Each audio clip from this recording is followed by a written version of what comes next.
No place was safe in Jerusalem after Nebuchadnezzar burned the city and the temple to the ground. There were evidences of cannibalism all around. There were smoldering fires everywhere. All of their trusted buildings, even their temple, was decimated. Not a home went without a loss of life.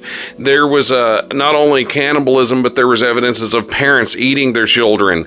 This was a terrible scene of horror. The priesthood had failed them. The prophets turned out to be false, and the one true prophet left in Jerusalem, Jeremiah, a man persecuted, his life kept on hanging by a thread. He continued his lamentation poem. He says, "As for us, our eyes as yet failed for our vain help," speaking of the Egyptians more than likely. "In our watchings, we have watched for a nation that could not save us." They always wanted to go back and trust on Egypt.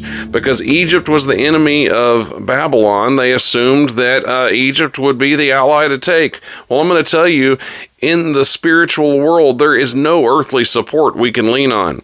We have to lean on the Lord. It says they hunt our steps, that we cannot go out into our streets. Our end is near. Our days are fulfilled.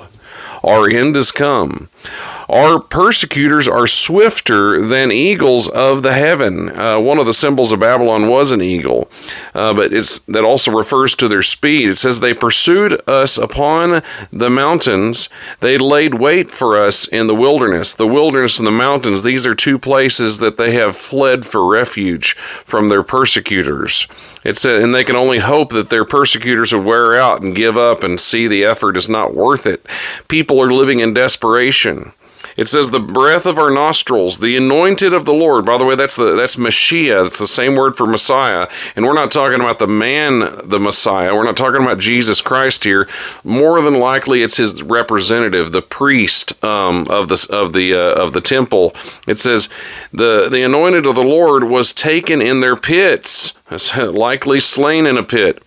Of whom we said, under his shadow we shall live among the heathen. They probably thought, we're going to be in captivity, but at least we have the priest that will show us the ways of the Lord. But no, even he was slain. So here in Jerusalem, we see a war zone, much like it has been since those days. We see a disappointment and discouragement reigning supreme in people's hearts, but yet there was encouragement. And that encouragement was to be found in the words of the prophets. The prophets prophesied not only of the coming destruction, but the coming restoration. And my friends, today we do not need to be discouraged. We need to look forward to the prophecies of restoration that will take place after the coming time of trouble.